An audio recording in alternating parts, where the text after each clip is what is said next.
This is going to be a quick overview of CloudPilot. In this overview, we'll touch on the CloudPilot main dashboard, a case study of cost savings using CloudPilot, review some of the sample recommendations provided from the tool, and look at some of the compliance reporting that you can receive by using CloudPilot.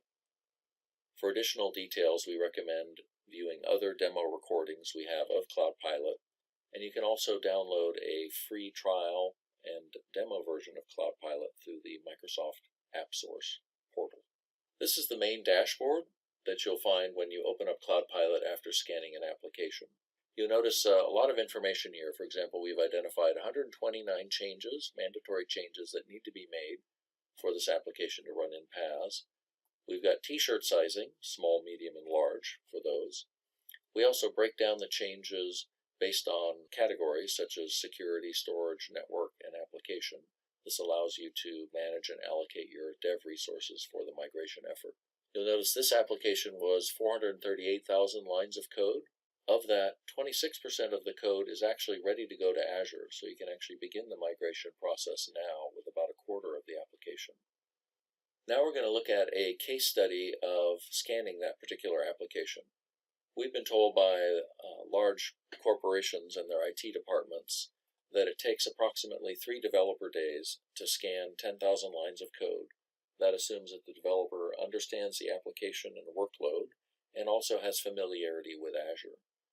In this particular scenario, with this application of 438,000 plus lines of code, it would have taken approximately 131 person days to manually scan the workload, the application, the scripts, and the databases for all the changes needed to migrate it to PaaS. The CloudPilot tool was able to scan that application and that workload in 8 minutes and 37 seconds. Through that process, we identified the changes that need to be made to run in Azure PaaS down to a line of code level, provide sample code, provide links to authoritative guidance, and also provide compliance status. Here you can see an example of one of the recommendations for the change, and you notice that this was functional security, the connection string section, and then the reason for the change. We've got the code block. We actually provide you the line of code and highlight the actual code that needs to be changed, as well as the code block. And we provide recommended code that the developer can use to cut and paste into their applications. They can, of course, make changes to this, and you also can make changes to the recommendations through the Cloud Origin knowledge base. In addition to that, we provide links to authoritative guidance, and we also let the developer know if this is compliant or not.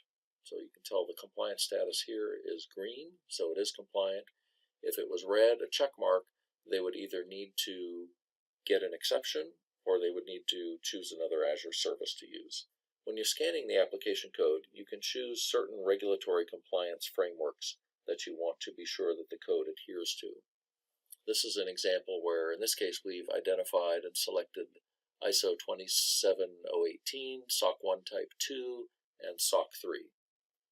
So you've got the ability to select from all of the Azure compliance settings.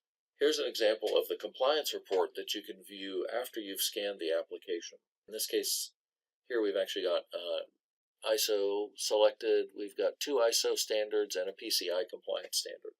You'll notice that the cloud services that are selected in Azure are compliant with ISO, but cloud services are not currently compliant with PCI. You can see down here that the scheduler service is compliant with all 3 regulatory frameworks. So this gives the developer and the project management team very detailed information on what services are being used and whether or not those services meet the regulatory requirements of the application.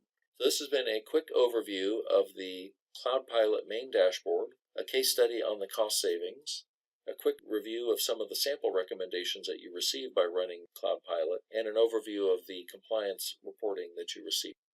Again, more detailed video recordings are available on our website. For additional information, we recommend you view those.